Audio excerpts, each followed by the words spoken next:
received on behalf of...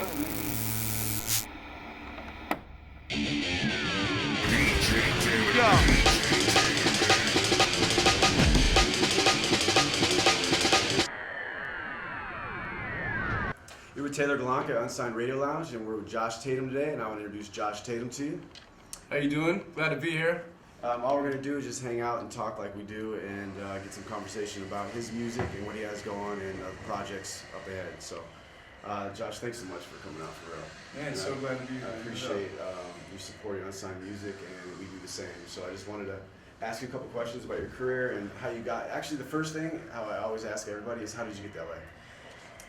Starting off, in high school, I've been playing music and, kind of touring, writing since I was like 13, like really young. Started playing in bands, and we'd go to the South by Southwest thing, and we were always too young to get into festivals, so we would end up setting up in like front yards, and doing things. We actually got a lot of press, which was kind of crazy. That's Richard over there. Richard actually played in that band with me. This is Richard Millsap, Slade Martin on the right, bass and drums over there. But we were growing up like playing music, doing the thing, and I was always like the young one in my band, so they'd graduate and go to school, and I'd like start a new band, and then like... You're still in school? Yeah, I was still in high school, but coming out of high school, like I had some, kind of like some indie people out here actually that do some different stuff, wanted me to come out, and they wanted to like raise a budget and like do a record and then promote it and do some like indie radio stuff. Okay. And they were all cool, but it was just kind of like art, like musically wasn't really my league, man. Like I was kind of like not wanting to write that type of that kind of music. It was kind of like one of those like manufactured, like we're gonna cookie cutter, like we're gonna make you this. And I was like, well, I've got this, I play, I write, let's talk about that. So I ended up, I came out and it was all good vibes at first, and so I moved after high school. I deferred college for a year, and I came out and got a place here, and my parents like put me up. I was really fortunate to be like to have that, but that quickly kind of like flip flopped, and pretty soon like that situation I was kind of trying to steer clear of, and I was kind of stuck here actually. So I got stuck in LA, kind of like down and out a little bit at like 18. So it was like wasn't starving, you know what I mean? So I was cool, but it was like little when you're 18 and you're kind of like you have no direction, like no one's around you that's giving you any kind of like. I just had to figure it out, and so what I met a guy my first night in LA actually. His name's TJ Gibson, and you should hear about him soon. But one of my best friends, he kind of took me under his wing. I ended up playing guitar for him like that following Friday at BB King's, and like then we played the Knitting Factory, and then we started going in studios, cutting records. I had a main great studio open their doors to me and just say like you can cut here, like so I made a lot of good relationships. Went back to Texas, went to Austin, and then I kind of planted my roots there. Did a record with Stuart Sullivan at Wire Recording, who works in like the Sublime Records and like Slightly Stupid and like Stevie Ray Vaughan, Willie Nelson. He's a kind of he's a kind of my mentor down there. But we spent a lot of time in Austin, just playing literally 6th Street, blah blah blah blah blah. So long story short, coming to LA. We kind of got to that point in Texas where we're like, the college scene's great, everyone treats us great, we have a great foundation with some different, venues and we can play and blah, blah, blah, blah, blah, but it was like we wanted to go here because like we wanted to be in the middle of it.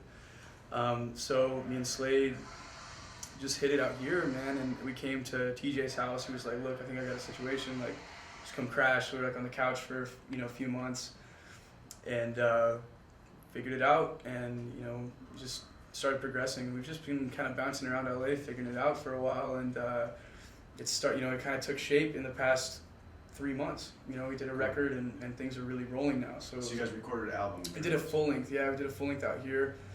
That I'm really excited about. Like, I think people are gonna dig it, man. It's very, very rock and roll, man. And like, what category would you put yourself? I'm not gonna sit here and say I'm like a classic rocker because I'm not. Okay.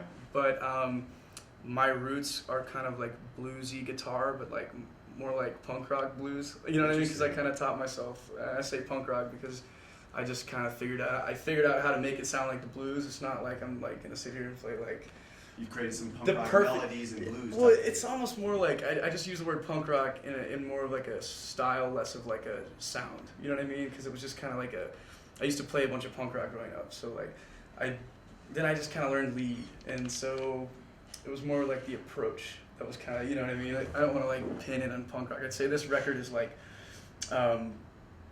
it's very catchy, clean rock and roll.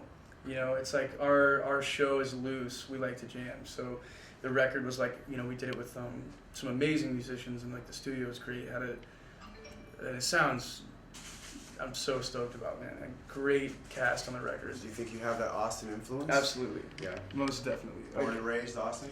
Born in Midland, Texas. Okay. West Texas. Okay, really? Yeah. I played junior college basketball in Arizona. No That was one way. of the tournaments we went out there. It was like a small college, but they used to recruit some good basketball players in Midland. It was like Midland Community or something. UTPB or Midland Community College. Yeah. Yeah. Had some players. They have You'd be people like come in the through middle and of play nowhere. there. It Yeah, is. this tournament, like, what is it? And then all people just jumping off out the gym. And Oh like, my whoa. God! Yeah, it's the middle of Good nowhere athletes. for sure. But I was born there, moved to Fort Worth, where I grew up and went to high school, and then, you know, in that process, I started spending time in Austin. So like in high school, I would just drive down to Austin, crash with my cousin. It was your outlet. Yeah, it was I would just disappear from Fort Worth and go to Austin, and so then after LA, I moved down there.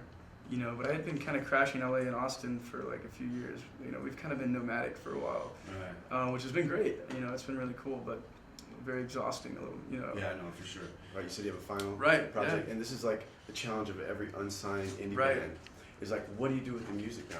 Like, what do you guys have plans? Right. Like, where are your outlets that like you guys want to, you know, share or whatever for other unsigned bands? For me, I've never wanted to whore out music online because I say the word whore out. You know, it's kind of like it gets very repetitive and obnoxious when you're getting blasted constantly with some band's stuff. You know, understand because the annoyance of when you receive It's it, just right? annoying. It's just trying to figure out how to creatively have And- people listen to exactly. it. So as a fan way. what we did was a little more less of a blast and more of like a personalized like I've always kind of been like behind the curtain shaking hands, more just like meeting people that like appreciate music.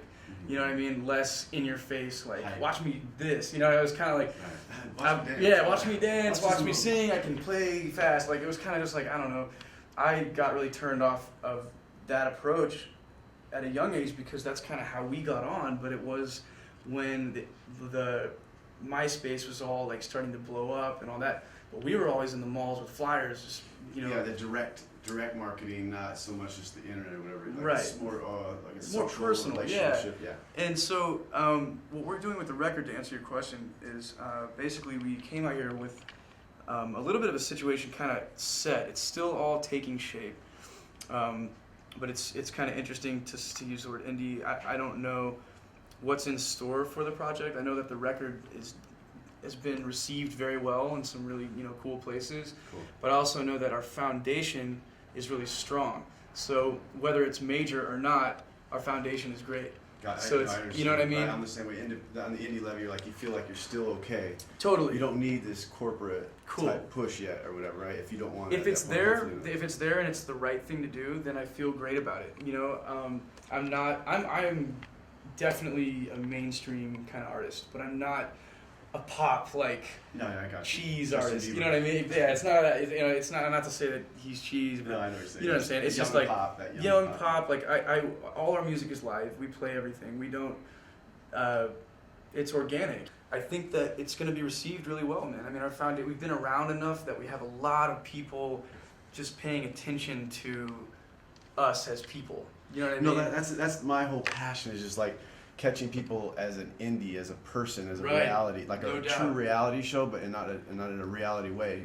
Presence. Does that make sense? To- Because that way you get true fans. Because I know like the MySpace thing, I had like 20,000 friends. People are like, whoa, but it's like, how many of those people am I really impacting? You Yeah. know, and that's what we're really trying to do. Like the whole, if you go to the internet, the social community thing is now I try to angle it as I really know that person. Because now, Right. when I didn't do it before, or when I did it the other way, it was effective on the numbers. It looked good, but it wasn't actually reflecting sales or anything. On that, you know what I mean? Yeah, no doubt. And it's kind of like, I kind of feel that where our passion is is in a live performance. You know what I mean? And that's what most people will tell you, you know, obviously. But, you know, we're like really like, we just want to play. Like, you know what I mean? We laugh because we're like, if this all works out and we just get to play all the time, like, that would be fantastic. Like, you know what I mean? Yeah. It's I like, think it's the same. Like I do, because I come from a sports background. Before I was able to touch my artistic producer side, I was an athlete. But everything compares to that. It seems like, and the same thing is we just want to play. And if you play hard and all that, you get better and better. It's like it just happens. You know, people will notice because of your hard work. You know? And that's like so I keep the same outlet. mentality. I feel you, man. Like for sure.